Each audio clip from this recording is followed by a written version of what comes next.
শুভ সকাল আমার প্রাণপ্রিয় বন্ধুরা, রাধে রাধে সবাইকে। বড়োদেরকে অনেক প্রণাম, ছোটোদেরকে অনেক অনেক ভালোবাসা। আমি একজন গাছপ্রিয় মানুষ। গাছ দেখলে আমি সত্যি খুব অপ্লুত হয়ে পড়ি এবং খুব খুশি হই। তার কারণ একটাই, আমি যখন এদের সাথে সময় কাটাই আমি সত্যিই বলছি আমি অন্য কিছু ভুলেই যাই। আমি বাড়িতে চেষ্টা করেছি ছোট্ট একটা সুন্দর গার্ডেন তৈরি করার। চেষ্টা করেছি, হয়তো সে তুমি তখনই রাখতে পারবে যখন কোনো ইনসাইড প্ল্যান্ট নেবে। আমার বাচ্চা আছে, সংসার, বাচ্চা, বাইরের কাজ, ঘরের কাজ সব কিছু সেরে আমি সবসময় করতে হয়। কারণ যে কোনো জিনিস আপনারা জানেন, যত্ন না করলে সেই জিনিস কিন্তু থাকে না, সে মানুষই হোক, জিনিসই হোক, করতে হবে।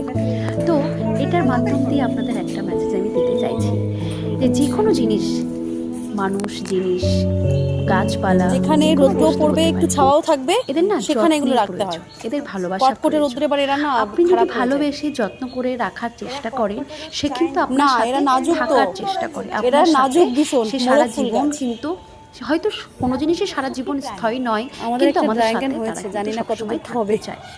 হ্যাঁ, গাছেরও প্রাণ আছে, আমি কথা বলতে পারে না, তারা হয়তো এটা অনেক সময় দিতে হয়, তাদের ফিলটা অনেকটা সময় নেয়, যতদিন নিজের গ্রোথ না হবে না। আর এই লেবু গাছ তো কত যে লেবু খেয়েছি, তারাও কিন্তু আপনার প্রতি মায়ায় আবদ্ধ হয়ে পড়েছে। এইভাবে কারণ এটা আমি নিজে মনে করি, যখন আমি আমার বাড়ি থেকে অন্য কোথাও বেড়াতে যাই 2-1 দিনের জন্য, বা খুব বেশি যাওয়া হয় না, তখন দেখি আমার হাত ছাড়া অন্য কারোর হাত থেকে যখন গাছে জল পড়ে, কিছুদিন হলেও তাদের চেহারা আলো পড়লে না, আমি নিজে বোধ খারাপ, এটা জানি না, হতে পারে আমার মনে হয়। কিন্তু আবার যখন কয়েকটা দিন বাড়িতে আসার পরে তাদের সাথে রেগুলার নিত্য প্রয়োজনীয় কাজকর্ম করি, তাদের সাথে যেমন তাদের খাবার দেওয়া, তাদের জল দেওয়া, তাদের পরিচর্যা করা, তখন দেখি আমার সঙ্গে সঙ্গে তারাও কিন্তু হাসি খুশি ঝলমল করে উঠেছে। তো আত্মার সাথে গাছেরও প্রাণ আছে, মৌসম্বি হয়েছে, দেখেছো? শুধুমাত্র যদি অনুভূতি করে দেখি আমরা, সত্যিই তাই, সত্যিই তাই। এবং এই জিনিসগুলো নিয়ে যে আমি এত ভালো থাকি, এত খুশি থাকি, হয়তো আপনাদের এই ছোট্ট একটা ভিডিওর মাধ্যমে জানাতে পারবো না। তবে একটা কথাই বলবো, আমাদের জীবন ভীষণ ছোট। আমরা সব কিছুর মধ্য দিয়ে ভালো থাকার চেষ্টা, ভালো জিনিসের অনুভূতি, নাও কিছু নেবে নাকি, কিছুই কিন্তু করতে হয়।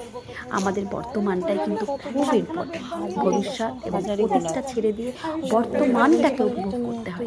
ভালো থাকবেন, সুস্থ থাকবেন। কাগজে ছোট্ট মিনি ব্লগটা কেমন লাগলো মাল্টি কালার ভুলবেন না। আপনাদের একটা কমেন্টে আমার কিন্তু অনেক সাহস যোগায়।